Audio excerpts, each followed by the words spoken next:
T20 లీగ్లో ఓట మెరుగని జట్టుగా ప్లేఆఫ్స్కు దూసుకెళ్లిన హైదరాబాద్ ఈ ఛాంపియన్స్ 6వ విజయంపై కన్నేసింది. ఇవాళ కరీంనగర్ డైమండ్స్తో తలపడనుంది. లీగ్ దశలో మిగిలిన 2 మ్యాచ్లు నామమాత్రమే అయినప్పటికీ అజేయంగా లీగ్ను ముగించాలనే పట్టుదలతో బరిలోకి దిగుతోంది. హెచ్సీఏ నిర్వహిస్తున్న టీ20 లీగ్లో వరుస విజయాలతో దూసుకెళ్తున్న హైదరాబాద్ ఈ ఛాంపియన్స్ జట్టుకు వస్తున్న ప్రజాదరణ మామూలుగా లేదు.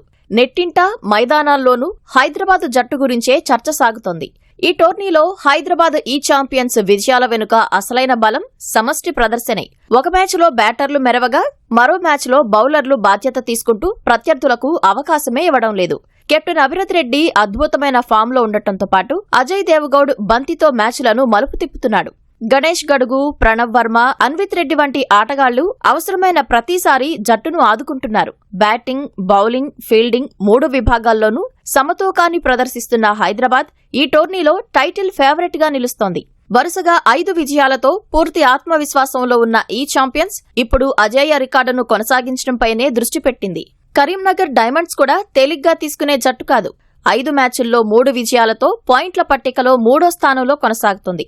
కెప్టెన్ తన్మయ్ అగర్వాల్ అద్భుతమైన ఫామ్లో ఉండగా రాహుల్ రాధేష్, హెచ్కే సింహ, సాత్విక్ రెడ్డి కూడా జట్టుకు కీలక సమయాల్లో అండగా నిలుస్తున్నారు. సరైన సమయంలో మ్యాచ్ను మలుపు తిప్పగల ఆటగాళ్లు కరీంనగర్ జట్టులో ఉన్న హైదరాబాద్ ఈ ఛాంపియన్స్ సమష్టి బలానికి ఎలా ఎదుర్కొంటారనే ఆసక్తి నెలకొంది. ఇప్పటికే ప్లేఆఫ్స్ బెర్త్ ఖాయం చేసుకున్న హైదరాబాద్ కు ఈ మ్యాచ్ ఫలితంపై ఒత్తిడి లేకపోయినా లీగ్ దశను అజేయంగా ముగించాలనే లక్ష్యంతో పూర్తిస్థాయి పోరాటానికే సిద్ధమవుతోంది. ఉప్పల్ స్టేడియం వేదికగా ఇవాళ రాత్రి 7:15 హైదరాబాద్ కరీంనగర్ మ్యాచ్ ప్రారంభం కానుంది.